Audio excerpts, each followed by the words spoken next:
Hi, this is Al Bernstein. You're watching Dante's Boxing Nation. Here at Dante's Boxing Nation. What's going on, guys? So congratulations to Gennady Golovkin. He gets a third-round knockout over his first legitimate middleweight opponent, Daniel Geale. First things first is I want to tell you what Jim Lampley and Max Kellerman had to say about Gennady Golovkin.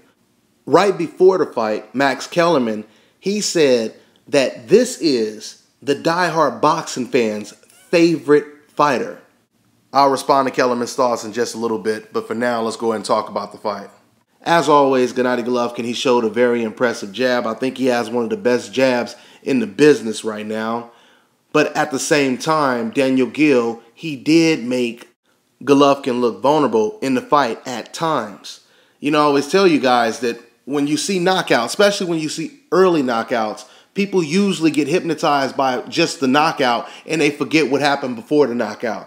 I think that was the case in this fight.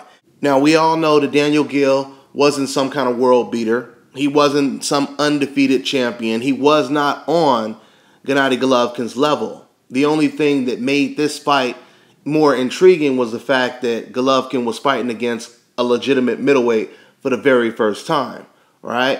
But I think that Daniel Geale was able to expose Golovkin just slightly. Not a whole lot, but just slightly. It was still an impressive performance, but you could see Daniel Geale's foot movement was giving Golovkin a lot of problems. His head movement was giving Golovkin a lot of problems.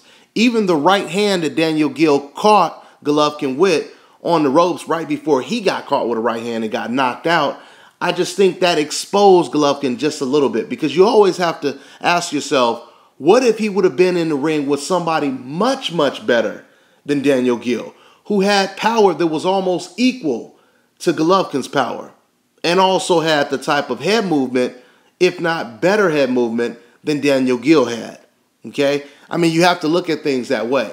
You're not supposed to get caught with shots like that while you're on the verge of knocking someone out. And, you know, he was wide open with the shot. But this guy clearly didn't have the type of power that Golovkin had.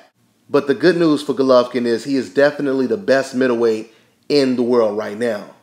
I made a video a while ago doing a pound-for-pound list, and he was in that top 10 pound-for-pound list. Okay? I mean, you got Peter Quillin, Sam Solomon, and Miguel Cotto. Now, this may surprise some of you guys, but I believe out of all three of those fighters, the fighter that has the best chance of upsetting and beating Golovkin would probably be Miguel Cotto.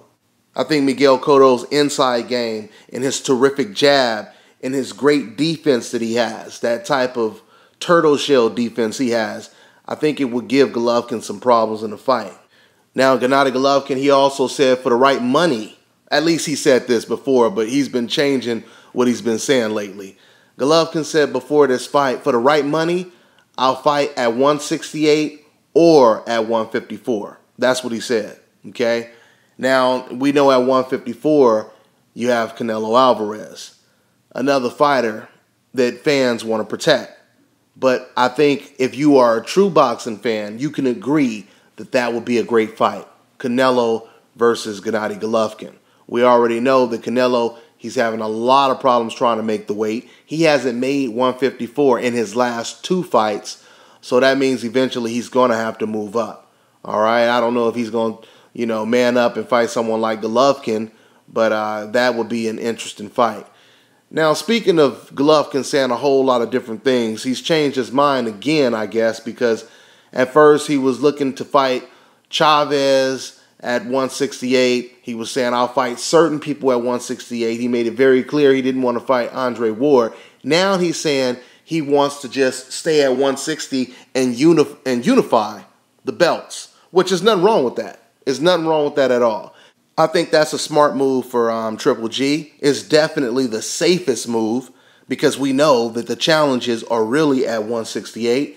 There really aren't too many challenges at the middleweight division, which, like I said, I still believe that Miguel Cotto would give him his best fight. There's other young middleweights coming up as well.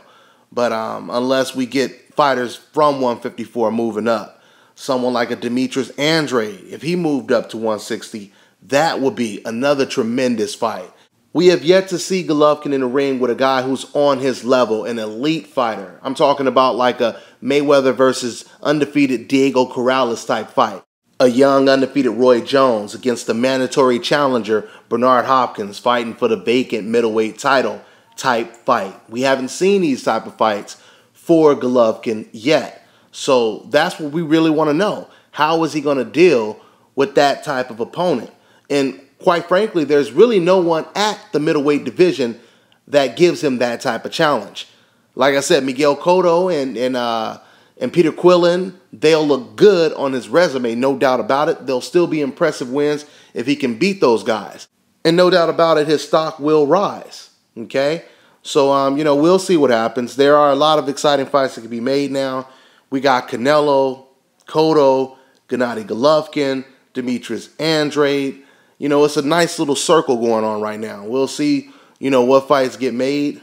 Now, as for what Max Kellerman said earlier, like I told you, Max Kellerman, he said that this is the diehard fans' favorite fighter. See, this is the thing, man, when it comes to Max Kellerman and Jim Lampley, this is what they are very good at doing.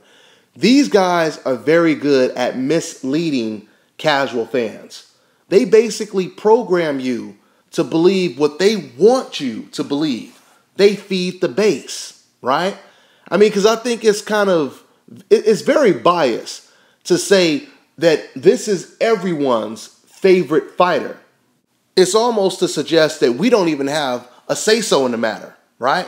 And if we disagree with Max Kellerman, we must be wrong, because Max Kellerman has already told people this is what you are supposed to like. This is supposed to be your favorite fighter. Me personally, I think Max Kellerman would have been better off just saying, this is my favorite style of fighting. Just leave it at, this is your favorite style. Don't speak for everyone, right? Because if I ask you guys that question right now, and I can guarantee you, everyone wouldn't say, yeah, I agree with Max Kellerman. That is my favorite fighter. That's my favorite style, my favorite kind of fighter. Everyone is not going to say that. So that completely proves Max Kellerman wrong. And understand the point I'm making here. It is fine to say that Golovkin is my favorite fighter. This style of fighting is my favorite style of fighting. It's nothing wrong with saying that. But you don't speak for everyone, people that you don't even know. That's the problem that I have with him saying that, okay? Me personally, I have all different type of favorite styles. I think that every style can be impressive and dominant. You have fighters like Lomachenko, who moves around the ring, and he is very impressive. You have Keith Thurman. 1 minute he's coming forward after you like an assassin. The next minute he's boxing you and still knocking you out. That's impressive. Floyd Mayweather, who is a jack of all trades. Andre Ward, Guillermo Rigo. We have all different types of styles and different type of fighters that are very impressive in the sport of boxing, okay? Once again, you can choose whatever style you like, but don't speak for everyone to try to force people to like what you like. That's pretty much all I got, guys. I'm on to the next one.